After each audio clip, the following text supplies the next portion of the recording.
Inovação, segurança, programação, tecnologia, desenvolvimento. Começa aqui. Let's begin. DevSecOps. DevSecOps. O seu podcast de segurança em tecnologia.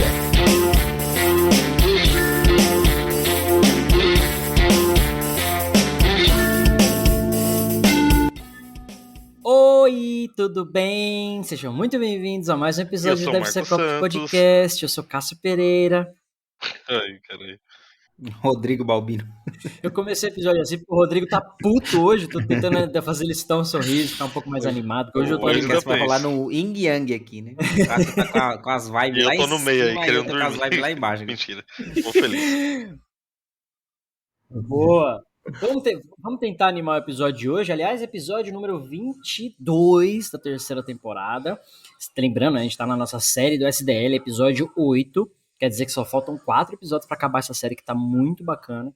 Vocês não perdem por esperar o próximo episódio, que tem uma convidada monstruosamente maravilhosa, muito, muito sensacional, internacional.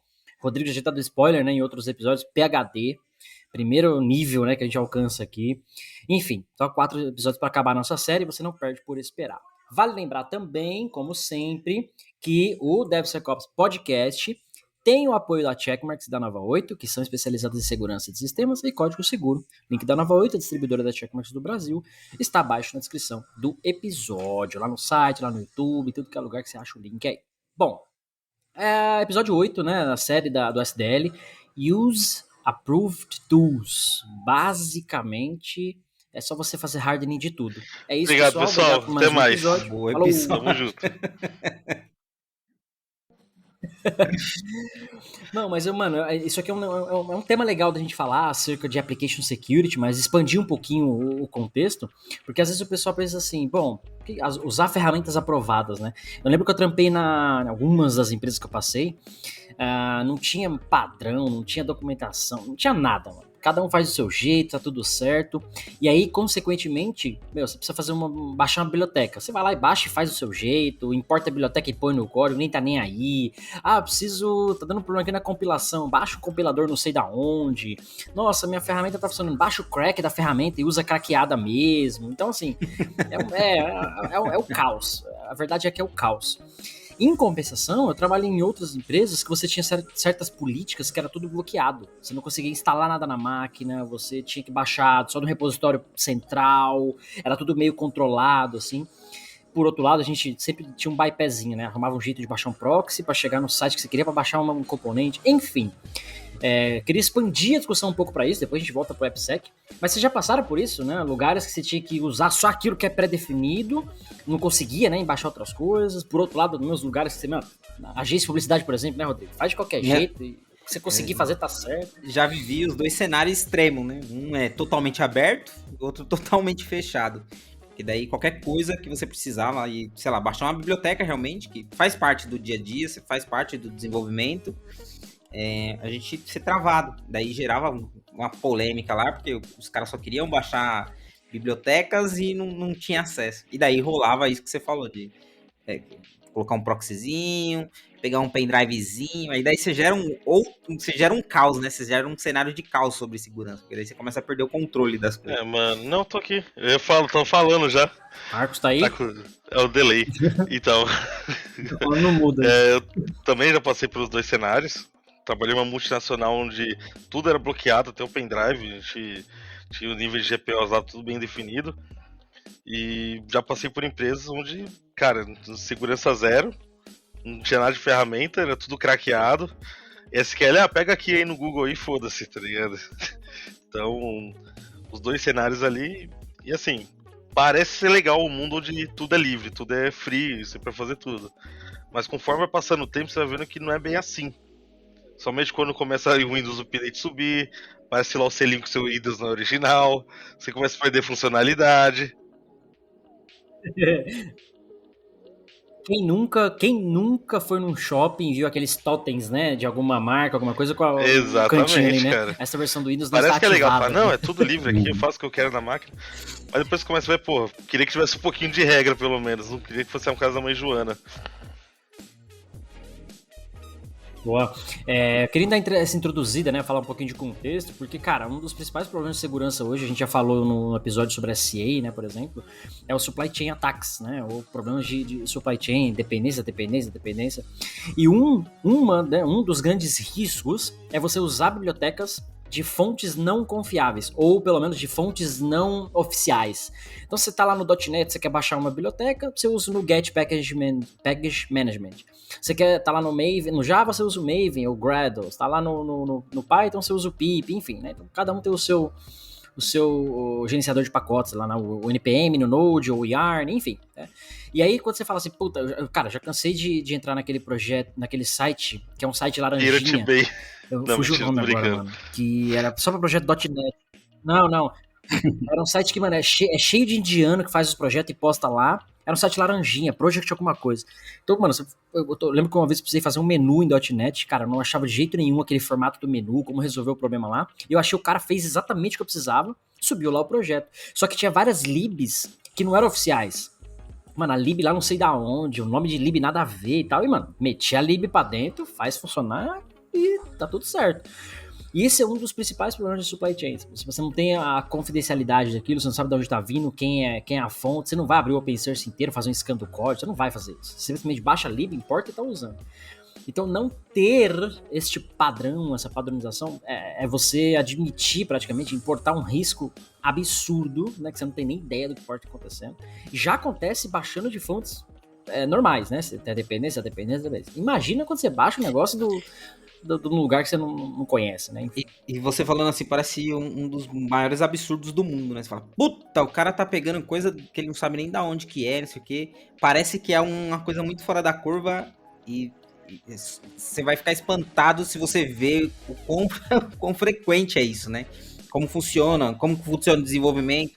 Então, às vezes o cara tá lá correndo, fazendo alguma coisa que ele não consegue, ele tem um prazo para amanhã, ele desconhece, sei lá, uma coisa simples, ele precisa fazer um request utilizando a linguagem X. Aí, em vez dele criar do zero, toda aquela parte de request, ele vai lá e request, sei lá, Node. Aí ele pega lá, sei lá, Express, aí baixa, usa, começa a usar, sem analisar, sem entender, sem ir atrás, sem saber de vulnerabilidade. Então, o mundo do desenvolvimento, ele tem essa dinâmica, né? Ele precisa de tudo para ontem, você tá correndo com aquilo, e se você não tiver bem definido as ferramentas que você vai utilizar, as bibliotecas, as fontes de onde você vai tirar aquilo, vai acontecer isso. E, cara, né, vou dizer que acho que, se não todas, quase todas as empresas que eu passei, você via esse cenário acontecer. Cara, isso é muito triste e ao mesmo tempo eu entendo. Porque o próprio negócio, muitas vezes, não é que força isso, mas o fluxo é esse, mano. O bagulho vai subir amanhã. Por outro lado, ninguém decidiu hoje que vai subir amanhã. Então, tipo assim, né? Você tem um requisito, já teve a ideia do software, já teve umas etapas atrás. Então, de certo modo, você teve tempo pra pensar, fazer uma arquitetura. Sei lá, é meio complicado julgar, sentar em todos os cenários, né? Isso daí é uma bola de neve. Porque imagine assim, chegou uma demanda. E se o cara, ele faz dessa forma, vai lá e faz nas coxas, sai correndo, pega na internet, Stack Overflow, baixa, copia, o cara não tá sabendo o que tá fazendo, coloca lá e ele entrega num prazo. A próxima demanda, ela vai vir também com essa velocidade. Emprega, tem que ser pra ontem, e daí vira bola de neve. Cada vez mais o cara quer mais velocidade. Agora, quando você traz essa maturidade e começa a bloquear isso, então, cara, preciso pra ontem, calma aí, ó, isso daqui, essa feature, X tempo. Ah, porque tanto tempo? É só um botão. É só um botão, é X tempo. Porque você leva em consideração, então, levou tempo pra eu entender isso. Eu ficava pensando, caramba, mas quando que vai vir alguém falar pra mim sobre segurança? Quando que vai vir alguém falar de qualidade? Quando vai vir falar de teste?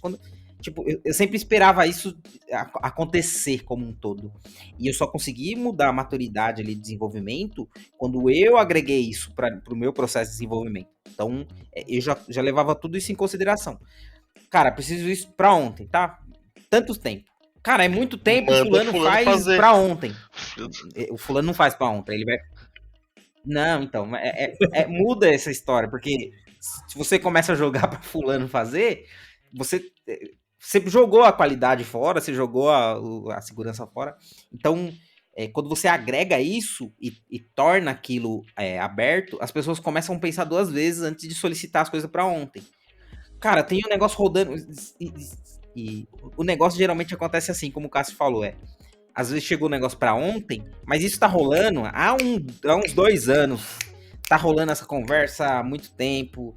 Alguém colocou debaixo da mesa ali e esqueceu. Então, tem que começar a resgatar isso. Então, é claro que realmente existe coisas que você precisa de uma agilidade que é pra ontem.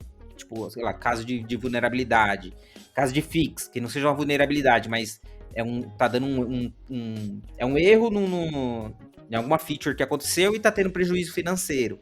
Então, os caras é pra ontem, faz reverte, então, esses casos são pra ontem.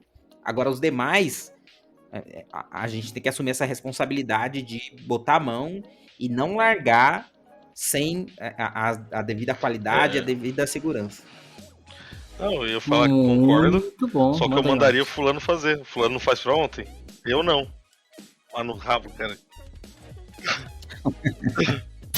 DevSecOps. DevSecOps. Você viu que eu fui ninja agora, eu soltei a vinheta, ela falou palavrão. Ninja. Você reparou, né? Eu tô Não monstro. seja por isso, vai se... Eu tenho inteligência artificial aqui, já ficou clicando na vinheta direto. Mano, esse ponto é interessante porque hoje, exatamente hoje, no dia que a gente tá gravando esse episódio aqui, eu participei do primeiro meetup fora do Brasil na minha vida. Inclusive, eu apresentei o meetup, inclusive, da WASP, né? O WASP Chapter Poland, então foi muito louco participar, muito louco organizar, né? Enfim. E aí, cara, conversando com a galera aqui, né? Finalmente, depois do Covid, voltando aos eventos presenciais e tal, eu senti muito disso, assim, a maioria da galera de segurança, e o pessoal falando realmente isso, cara, os negócios, o developer, a galera não tá preocupada com a segurança. E olha que eu tô na Europa, aqui, a preocupação aqui é maior. Então, pra eles falarem isso, tipo, você pegar o não preocupado daqui com o não preocupado do Brasil, o não preocupado daqui é ter um checklist, ter uma automação e ter pelo menos uma ferramenta rodando de segurança, saca? O Brasil, ninguém tá nem aí, é tipo assim, segurança não quer fazer. Minha pipeline, eu não quero. Dá um deny no bagulho, é o contrário, tá ligado? Igual o Marcos já ouviu aí, não? Adicionou, a pipeline do cara tinha 19 minutos, o SAST adicionou 1 minuto. O cara falou que o SAST era um problema na pipeline. Mano, sua pipeline já demora 5 dias pra rodar, você tá demorando agora 6, o problema é o meu bagulho. Bom, não vou falar palavrão não, que o podcast tem que ser family friendly. Não. Mas isso que você falou, você resumiu essa prática, né? Que a gente tem que definir e utilizar as ferramentas. Então, você já teve um processo de aprovar essas ferramentas, de entender, de separar, de organizar e de incluir dentro do processo. Justamente para isso, para garantir que quando alguém não for cumprir ou não for pensar em segurança, você está garantindo que vai ter segurança, mesmo o cara não querendo. É mais ou menos o que rola com o imposto, né? Ninguém quer pagar imposto, mas tá lá, mano. Ele é retido da fonte, ou ele é retido durante a compra de alguma coisa ou de um serviço. Então, para garantir que todo mundo vai pagar imposto, já está definido como que vai ser e você vai passar pelo processo. Boa. Inclusive, o pessoal tava falando que essa questão do imposto de renda, né? É o único sistema que não falha no Brasil. Mano, eu nunca ouvi falar de hacking, de ataque, nunca. No passado já, mas assim, sei lá, nos últimos 10 anos, até hoje eu quero anos, entender por que eu tenho que declarar imposto relativo se o governo já sabe tudo que eu gastei e comprei. Não faz o menor sentido. Ele quer garantir que você não tá mentindo. Se você mentir, a porrada é maior ainda, entendeu? É igual no aeroporto. Quando você chega no aeroporto, por exemplo, e alguém fala assim, você tá carregando bomba? Você fala, não. Se você estiver, o seu crime é ainda maior. Além de estar portando uma parada, você ainda mentiu. Então, tipo, essa falta da verdade agrava mas no aeroporto o cara não sabe, o cara tá perguntando. Aqui o governo já sabe, o cara já tem acesso às minhas contas, o cara tem acesso social a tudo. Não, o cara sabe. Não, mas é o contrário, esse daí é o contrário, O governo ele faz isso para cruzar informações, porque alguém vai omitir, né? Alguém vai sair por fora. E em uma dessa, você passa informação de que você comprou do cara. Por exemplo, você declara lá para recuperar, sei lá, o que você gasta em saúde, não sei o quê. Aí os caras falaram, opa, essa empresa aqui, o cara falou que consumiu. E aí, você não emitiu nota pra mim. O sistema que não falha. Para de dar ideia de fazer threat modeling pro governo. Para de fazer threat modeling pro governo. Então, mas daí é interessante isso, porque a gente falar desse sistema. Porque assim, em segurança ele tem que funcionar dessa forma também. Não é a gente sempre falou pelo amor, né? Não rola pelo amor, tem que ser na dor, mano. Tem que ser em forma de imposto, Cara, você vai rodar na pipeline, o cara, ele tem, a gente já tem integrado no repositório, sei lá, por exemplo, o SexFlow lá do Checkmarx. Então o cara deu um commit, ele vai passar. Independente se o cara quer ou não quer, ele vai passar pela análise ele vai fazer o scan. Não tem opção, não vou fazer o scan. Vai passar, você vai fazer commit, você vai passar. Você não vai? Então beleza, então eu quero ver como você vai colocar o seu código lá pra frente, lá, porque é através desse processo que você coloca o código. Então, boa. É dessa forma, né? Boa, inclusive o SDL, né, se você pegar lá o capítulo 8 que a gente tá falando, ele fala exatamente isso, né? Define and publish a list of approved tools. Então, tipo, a primeira parte é definir o que você vai precisar. Um exemplo claro é a lista de componentes, por exemplo. Eu sei que eu vou precisar de um componente de ler arquivo, vou usar esse aqui. Eu vou precisar de um request, como você colocou de exemplo, então eu vou usar esse daqui. Então, essa primeira definição é um negócio fundamental. E eu lembro que eu trabalhei na Serasa, por exemplo, inclusive com o Marcel, né? O Marcel era do time de arquitetura, o Marcel gravou aqui com a gente alguns episódios atrás, aí na segunda temporada, falar de arquitetura. Queremos você aqui de novo, inclusive, Marcel. Lá tinha o time de arquitetura que você fala assim, cara, eu preciso de um componente para ler arquivo. Você não ia baixar uma biblioteca open source. Primeiro que você não tinha acesso à internet, era meio restrito. Então você tinha um repositório central de arquitetura e o componente de ler arquivo estava lá. Então tinha uma documentação, você falava, mano, você quer ler arquivo? Tá aqui o componente. Você quer pintar o botão de quadradinho, né, arredondar os cantos? Tá aqui o componente. Se não tivesse o componente, tinha que solicitar pra galera desenvolver ou fazer uma exceção e ia ser aprovado para poder baixar um componente externo, alguma coisa assim. Então era muito bem classificado, tinha uma listagem de tudo que você pode e o que não pode fazer, justamente para reduzir os riscos de, cara, baixar qualquer biblioteca, usar qualquer coisa que não fosse aprovada, que não fosse muito bem inspecionada. Então isso ajuda, de certo modo, ajuda muito. Você cria uma fricção? Cria, porque quando você precisa de uma coisa que não tá lá, você vai demorar um tempo, você vai precisar da aprovação, tal. Mas acaba que são as exceções. Todo mundo já estava meio que acostumado a desenvolver as coisas com os componentes que tinham lá. Então ninguém ficava dando volta em coisa mirabolante. Você sabe que você precisa de uma coisa, vai ter limitação daquele componente. Então até sua lógica já era guiada, de certo modo, para usar, para ir de acordo com aquela limitação, se fosse o caso, entendeu? Então o próprio SDL ele fala da escolha de compilador, né, de várias outras questões lá, o próprio sistema operacional, aí a gente entra naquelas questões de hardening, eu sempre gosto de falar de hardening, de você estar mapeando tudo isso, deixando tudo isso muito bem definido, atualizado, enfim. Então o Use Approved Tools é exatamente isso, você definir tudo que pode ser utilizado, tudo que vai ser utilizado durante o seu ciclo de desenvolvimento, acerca de componentização, acerca de design, acerca de código, de até a própria versão de framework, enfim, né? Não só de bibliotecas, mas o próprio framework que você vai usar, né? Eu queria até trazer essa questão aí, se a gente poderia falar um pouco de quais os tipos de ferramentas que a gente usa durante o processo. Cara, muitas que ferramentas. são, cara, é uma cacetada. Então, vai desde IDE, você tem IDE, tem plugins de IDE, você tem plugins do tipo Lint, né, que vai analisar o código. Fazendo um parênteses nisso aí, a gente continua a lista, né, mas fazendo um parênteses, eu lembro que quando eu comecei, eu usava VB6, né, aí depois fui pro Java lá com o Eclipse, o NetBeans e entrei no .NET com o Visual Studio. O Visual Studio todos eles já tinham essas extensions, né, esses plugins e tal, mas cara, basicamente o VB6, você abriu o VBzão 6 lá, acabou, mano, não precisa se preocupar mais com mais nada. Abriu o Visual Studio 2003, nossa, mano, chega a doer na alma carregar aquilo. Não, nada pior que o Visual Studio 2010, né, mas enfim. Então você tinha lá o Visual Studio, tava tudo lá, você precisava do Eclipse, tava tudo lá. Hoje, mano, você abre o Visual Studio Code, o bagulho tem mais plugin no VS Code do que paginação de putaria no Xvideos. Nossa senhora, essa analogia. DevSecOps. Sabe quando você tá. Não, você tá brincadeira. Você vai lá Isso, eu digo isso na galeria. O cara instalou mais de plugin que ele tem de própria linha de código no projeto dele, mano. Então, assim, até esses plugins, né, essas extensions, não é que é ruim, não, são muito bem-vindas, mas é tanta coisa que floda o bagulho, e essas coisas podem trazer risco associado, que é essa lista que você ia falar, né, então, continuando, né, você falou de IDEs, plugins, enfim, o que mais que vocês têm em tem mente aí? muito, cara. Cara, tem tudo próprio- de tudo. É tem o gerenciador de pacote, São ferramentas. O próprio repositório em si, né? O né? CI/CD que vai Repositório. usar. sistema operacional. Inclusive, falando em CI/CD, né? Tem um conhecido, vamos falar assim, né? Então, esse cara tem 8 CI/CD diferentes, né, Rodrigo? Lembra desse caso? Assim. Como assim, 8 cara? CI/CD 8 diferentes, aí, CI/CD? tipo, 2 é principal. Não faz tipo, sentido. Quem tem Cara, mais de então, um? eu já Quem tô. tem mais de um CI/CD? Quem- Essa é a Mano, primeira pergunta. Deixa quieto. Sem citar nomes, mas pelo amor de Deus. Porque tem que manter a régua, né? Sem nome. Imagine- Um conhecido. Imagine o controle disso. Imagine o Cara, controle imagina a mão versão de obra disso, humana. porque Você tem pra fazer tudo a isso. gente... Não, você acaba esquecendo, né? Mas essas ferramentas, elas sofrem, elas têm vulnerabilidades também. Elas têm vetores de ataque e elas vão ficando defasadas. Então você tem que estar controlando, você tem que estar atualizando, você tem que manter o ambiente seguro. Inclusive, um exemplo, você vê o Jenks lá, o Jenks, ele te mostra, assim que você abre ele mostra uma lista de vulnerabilidades.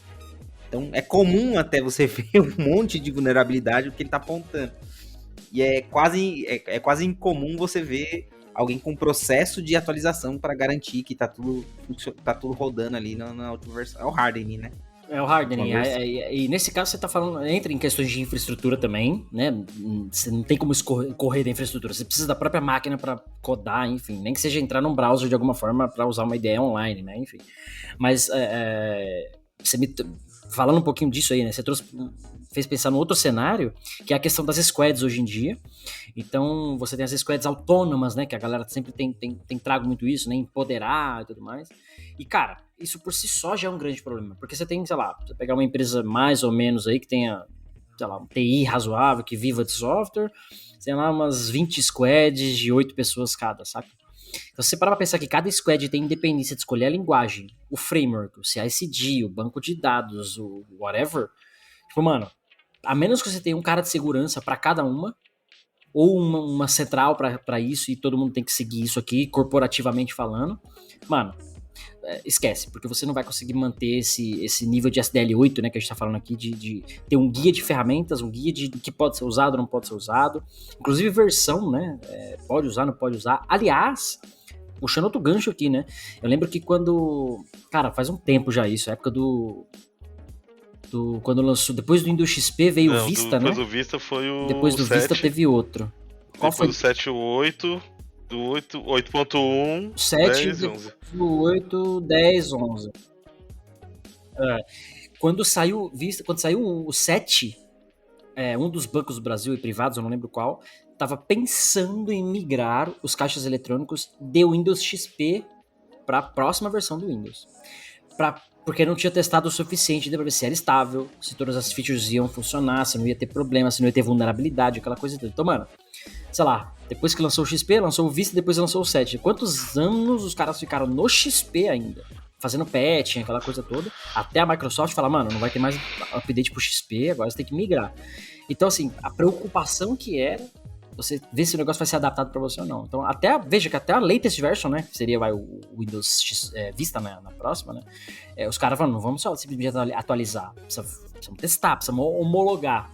E aí, quando eu dei o exemplo da Serasa, né, lá a gente tinha esse departamento de arquitetura e tal, então, quando sair alguma coisa nova, cara, essa galera ia testar, implementar, ver se não ia ter impacto, tal, justamente para não trazer esses riscos, né, ou não derivar esses riscos para as outras equipes depois. Então, até esse próprio processo, né, de definir e validar essas ferramentas, e aí olhando para o ciclo de desenvolvimento, para tudo que é ferramenta, inclusive as ferramentas de segurança, SAST, DASH, SCA, whatever, tem que ser muito bem validado, né, cara? Então não dá para ficar usando qualquer coisa, né? Então, o próprio compilador, mano, você é para pensar que você pode ter uma empresa que desenvolva firmware, né, o hardware, e vai um firmware embutido ali, e você pode pensar que, cara, durante a compilação tem um malware que injeta alguma coisa no seu código, no binário que você não tá vendo, né? Você confia no compilador, você aperta Ctrl Shift B no Visual Studio e beijo, tchau. Você quer ver a DLL pronta do outro lado, o EXE. Então como é que você garante que o compilador não tá inserindo um malware no seu binário que vai ser executado depois?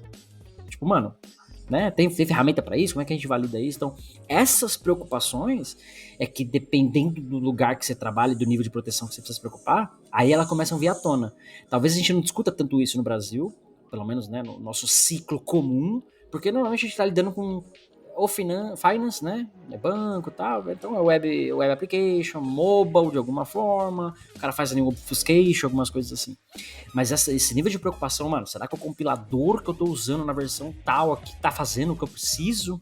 Não tá injetando nada no meu código ou coisas do tipo, né?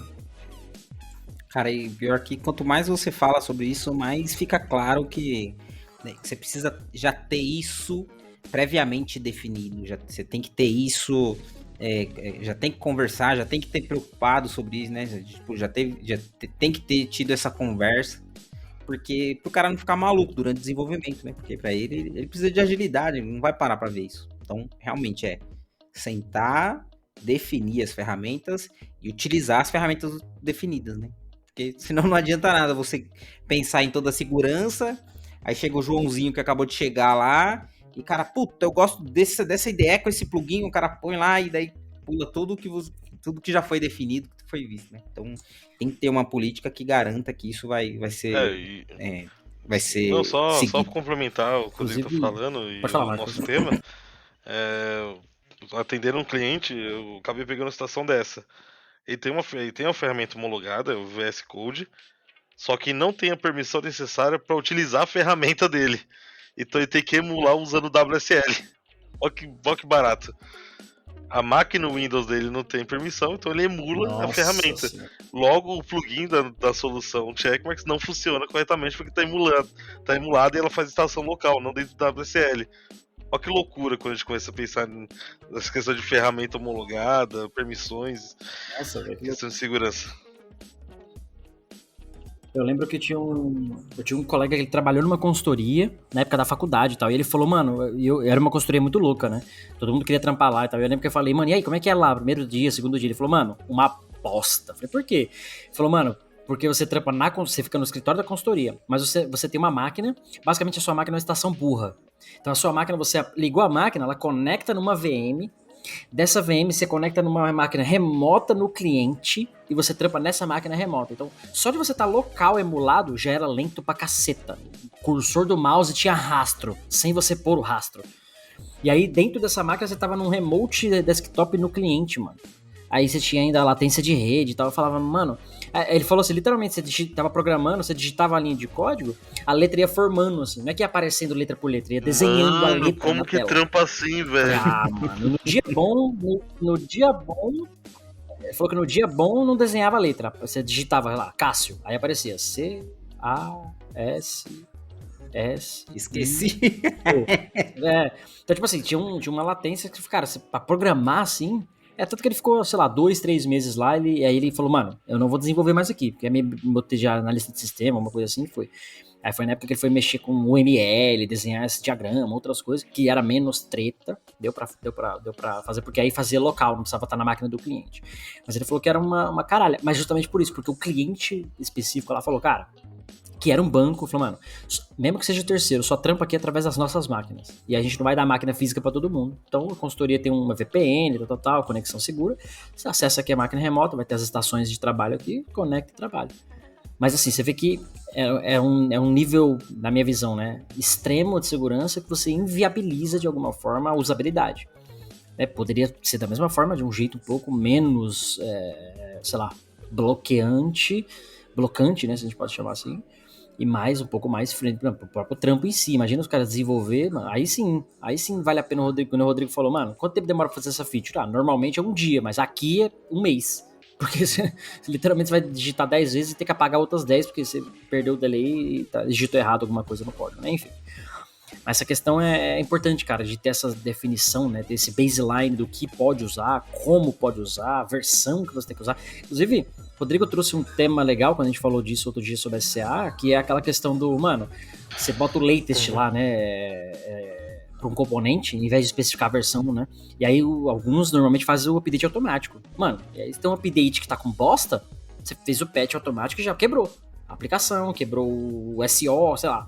Então até o latest por si só, você tem um guia de hardening, de manter atualizado e tal, mas, mano, valida primeiro, não sai aplicando o bagulho em produção, e aí, Kubernetes, imagens, né? Cada aplicação sobe outra, já toma na tarraqueta, né?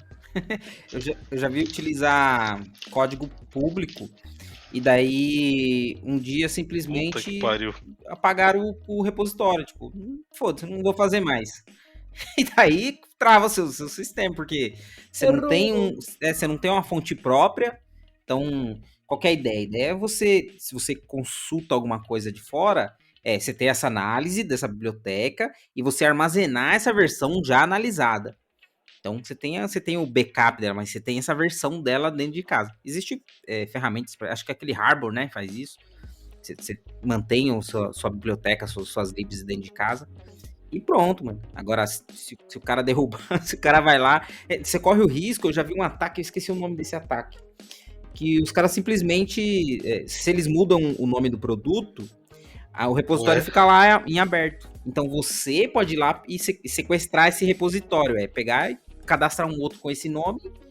E daí a galera já tá utilizando. Então, como eu posso dizer? Alguém deixa um buraco e você só vai lá e entra pelo buraco que foi aberto. Acabou, mano. Olha, Marcos, você se já for entrou no falando buraco de que foi aberto? armadilha, sim, já caí em alguns buracos da vida. Pra ser mais sincero. Buracos da vida trazem coisas pra gente DevSecOps. que não é tão legal assim. Inclusive, Mas recentemente você que tá batendo o golpe golpe aí, aí, né? cai A gente quem quer. sabe, né? O hacker. O grande hacker. Um dia a gente conta essa história aqui, se o Marcos quiser, mas enfim, o grande hacker. cara, eu ia aproveitar. Mano do céu, eu até perdi o fio da meada. Não, esse episódio já não vai ouvir mesmo. Podcast, né? Então, eu ia aproveitar que o Rodrigo falou ali de Kubernetes, de Docker, que é uma outra realidade, né? A gente começou a containerizar tudo. Tudo agora tá indo pra container. Então, isso tá gerando novas vulnerabilidades ali que no passado a gente nem pensava que iria existir, né? Igual Isso. O próprio problema de supply chain, né, mano? O container já vem com embedado, já vem com algumas coisas. Já ali, vai né, vir com o não, pipistal, o próprio SEO, o próprio Blip, que vai ter problema. O Getstal ali já vai vir já chumbado. E normalmente o pessoal. Por isso vale destacar. Você Por que isso gosta de vale vender as destacar coisas, que nós eu vou temos deixar o você Kix. falar. Fala aí, mano. A gente tem o Kix. Que ferramenta a Que é gente de usa infraestrutura as a resolver isso? code ali. Faz toda essa análise de Terraform, de Kubernetes, de Docker, OpenAPI e por aí vai. Checkmarks, óbvio. Quem que Nosso é? Quem patrocinador. que fez o Kix? Mano, Zero, Quanto eu pago open pra usar source. o Kix? Kix.io, pode entrar aí agora. Não era open source. Tá lá disponível. Não. E não é Kix de KICS. chute, não. É .io. KICS, né? Boa. Boa. mas, se você não Compra a quiser ferramenta usar, de arte da utilizar o Checkmarks que vem integrado. Facilita. Não. Pode, utiliza aí, faz um teste até a gente falando de vulnerabilidade. Sim. Pega uma imagem simplesinha, que tenha o mínimo possível, Sim. e roda um Docker Scan. Sim. O Docker, ele agregou, né, acho que é do Snyk, né, que ele roda. Ele faz uma análise de IAC da própria imagem, e você vai ficar assustado com o tanto de vulnerabilidade que você vai ter com imagens, tipo, simples, padrão, sem nada. Só baixa e roda um scan. E vou estar estando dizendo mais. Faça o mesmo no seu projeto Node. Pega o seu projetinho Node aí, digita lá, npm audit. Dá um enter. Vê quantas vulnerabilidades vai vir ali, quantas você consegue resolver. Você manda pra gente comentar. Eu tava falando pro Cássio esses dias que eu fiz uma brincadeira lá, escrevi Hello World, literalmente fiz um Hello World em Node, coloquei ele dentro de um container e fiz um scan.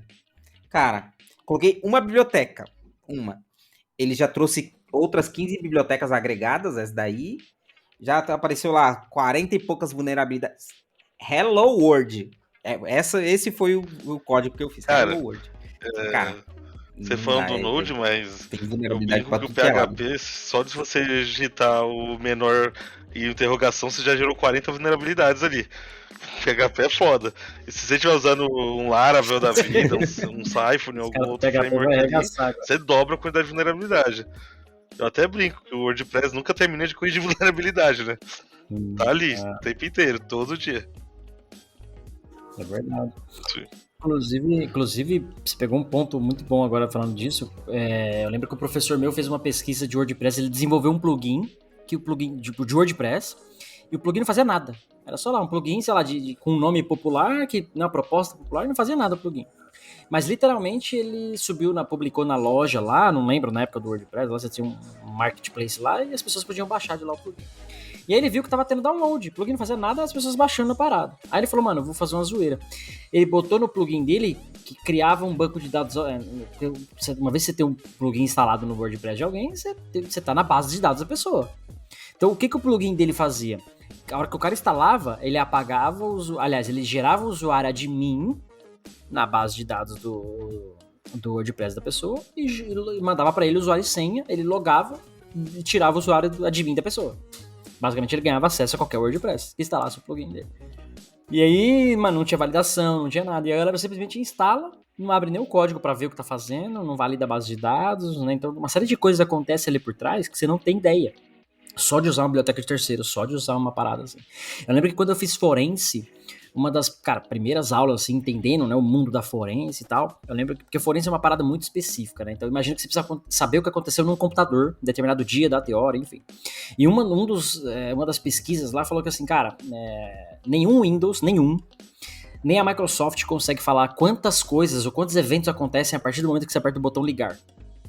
Né, fica inicializando ali o sistema operacional, HD, vai instalar toda a máquina, vai subir o Windows, então, mano, é imensurável quantas coisas acontecem. Escreve no registro, informação ali, informação aqui, bilhões de informações. Então você consegue saber quando foi ligado, data e hora, essas coisas, mas tudo que aconteceu exatamente só de você ligar uma máquina, é tanta coisa que você não tem mapeado isso. A própria Microsoft não consegue mapear. Linux também, imagino que seja da mesma função. Então, o fato de você estar confiando em qualquer coisa de terceiros, mano, qualquer coisa, uma simples lib, como o Rodrigo falou ali, usando o Hello World que ele estava fazendo lá, um próprio sistema operacional inteiro, uma imagem, o próprio IDE que você está usando, não interessa, mano.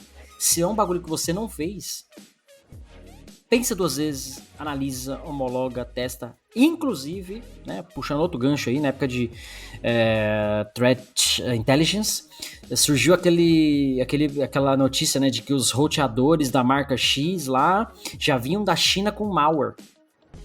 Então, tipo, mano, você comprou um roteador, aí você põe na sua empresa lá. Mano, já tá com malware. O malware, você tá no roteador, você tem acesso a todo o tráfego de rede. Criptografado ou não, você tem acesso. Tipo, mano, como é que você confia no seu hardware, no seu roteador? Tipo, fudeu. E aí a pergunta se estende, né? E o seu celular?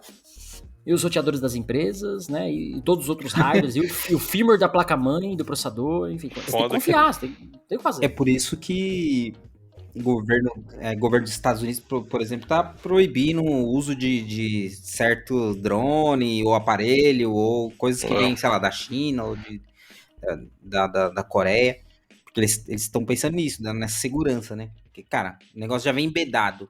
Como que a gente analisa? Como que a gente garante que isso daqui não tem uma espionagem aí por trás? Então, é melhor nem usar. Acabei de lembrar que eu uso o Kaspersky como antivírus. Né? Vai pro Avast aí. É russo, né? Tirar. Exatamente, cara. Fica melhor ficar sem antivírus do que usar um perigoso. Russo. Bom, muito bom. O que mais temos para discutir desse tópico? É um tópico simples, amplo ao mesmo tempo, né? Mas para não chover no molhado, né? Eu acho que tem uma série de coisas. Vamos adiantar os recadinhos. Quer adiantar os recadinhos de hoje, Quem estiver escutando a gente aí nas plataformas de áudio, por favor, clique no botão seguir. Ajude a disseminar aí, ajude a divulgar a informação de segurança. O episódio tá maneiro, tá legal. Se você ficou até aqui é porque você tá gostando. Então divulga aí. Vamos trazer segurança pro povo aí. Se estiver no YouTube, clica lá no gostei, compartilha, deixa um comentário, clica no sininho, ativa a notificação também. Tem link pro canal do Telegram, pro canal do Discord, pro Facebook, pro Orkut, pra tudo que você quiser aí. E lembrando que agora o Cássio tá mais frequente ainda no Instagram e no Telegram. Então acesse aí, tá tendo conteúdo aí, stories, perguntas, tá tendo box aí, várias coisinhas aí interessantes aí pra você ir atendendo durante o dia. Inclusive, estamos na sua agenda da Polônia também. Você nem sabe, a gente tá aí também. E digo mais, em breve no OnlyFans, teremos um canal. Teremos um canal no OnlyFans, então. packzinho de pack de episódios. algumas coisas que a gente pode fazer lá, né? Mas aí lá você tem que pagar, né? Aí lá você tem que pagar, né? O pior que Tem mó galera que tá é um usando, cara. absurdo falar isso, porque Ei, pior que tem tem mesmo. uma galera dev que tá Lógico que tem. Mano, vamos lançar um DevSecOps podcast Sim. OnlyFans e a gente posta conteúdo exclusivo, obviamente, né? Coisa que a gente não posta aqui, a galera Com a- paga. De repente até conteúdo proibidão. Não, aí não, com não, a aí não, Lola aí pra fora. apelou. Não, aí jamais. Não. Né? Já- Não. Segurança, é minha informação privada, eu não posso postar. Sim. Né? Mas sério, eu tô falando sério, é. criar um canal no OnlyFans, não Postar precisa postar uns putaria. conteúdos Posso aí colocar um outra pouco coisa mais lá. fortes. Uns leaks. Então, Vale a pena, né? Postar pode ser. umas informações dos ouvintes. Dos Informações, ouvintes que a gente não gosta. informações Do cara de que tá algumas enchendo o empresas. saco, a gente vai lá, hackeia a vida do cara, posta a informação dele lá. Vocês Brincadeira, a acham gente que não hackeia vocês não. Ficou pulga Fica atrás da tranquilo, orelha aí. Muito bom, mano, muito bom. Essa parada de User Approved Tools é uma parada. Parece óbvio, né, mano? Mas quando você dá essa autonomia, né, para squads, para times e tal, você perde um pouco do controle. Se você não tem uma norma bem especificada, políticas bem especificadas numa empresa, né, numa corporação. Acho que quanto maior a empresa, isso é bem mais estabelecido. Quanto menor, pior. E eu lembro que, cara, eu já burlei esse processo no passado, quando era dev, né? Aquela história, né, Rodrigo? Você olha pra trás e fala, puta, podia ter sido um dev melhor. Eu lembro que eu trabalhei numa empresa que tinha o mesmo esquema que eu falei da Serasa, né? Tinha lá a arquitetura, tudo bem definido. Mas eu lembro que uma vez a minha equipe precisava fazer uma parada, cara, não tinha no componente, não iam aprovar, não... Resumo, era não. Então, tipo, mano, e aí? Não faz a feature, era crítica. O resumo da ópera, mano, arrumamos um proxy, você baixava o proxy, que já era um rolê, mas conseguimos baixar o bagulho e instalar na máquina, que já era, só aí já era cadeia. Só aí já era 3 anos de cadeia. Aí beleza, com o proxy instalado, consegui entrar em qualquer site. Aí conseguimos entrar não era nada pornográfico nem nada, mas entramos no site que falava como fazer o que a gente precisava.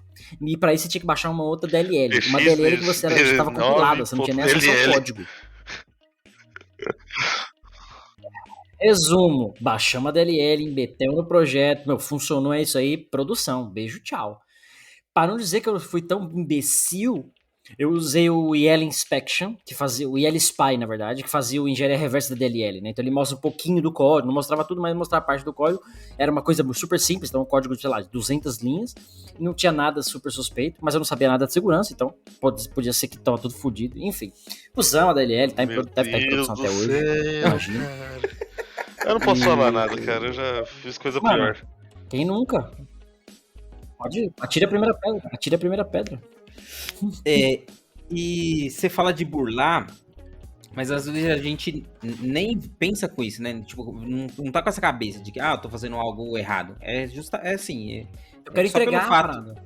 Então, não, mas só pelo fato da cultura de desenvolvimento tá migrando pra DevOps, né? Tá vindo pra essa cultura de DevOps, nada mais é do que o time de desenvolvimento mexer com operação, que é, cara, beleza, eu ajudo a definir banco de dados, eu ajudo a definir repositório, rede, segurança. Então, dar esse poder pro desenvolvedor. Então, o cara, ele tem o poder de colocar ferramentas. Então, tem empresa aí que os caras, sei lá, eles vê alguma ferramenta interessante na internet, ele já quer usar. Então, ele vai lá e usa a empresa para testar aquela ferramenta. Você tá falando disso? Sabe um ódio que eu tenho? Pra ver funcionar. Nego que sai porra de um framework novo e já começa a utilizar, tá ligado? Botar em produção o bagulho. O bagulho acabou de sair, velho. O bagulho deve estar chumbado de vulnerabilidade que o nego tá usando ali, codificando e já quer que... Não vai ter solução de SaaS pra fazer scan dessa porra. É novo, acabou de sair. O cara tá infectando a própria empresa sem saber. Mas... Até descobrirem, até a ferramenta de SaaS começar a fazer análise daquilo de fato. Isso é um ódio. Mano, é uma eu diria que é uma série, né, de problemas e riscos envolvidos com isso tudo. Você fala de supply chain de uma maneira geral, né? Então, o Use Approved Tool, se você for parar para analisar na prática, é um problema, tá tentando resolver um problema de supply chain. Você garantir que tudo que você usa, tudo que você tá, né, de certo modo ali no seu ecossistema, esteja de fato validado por você de alguma forma, né? Então, e o pessoal, tivemos um probleminha aqui no finalzinho do episódio.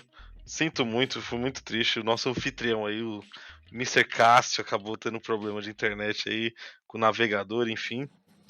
E vamos ter que encerrar por aqui o episódio. Mas semana que vem tem mais. Vai ter a convidada super especial.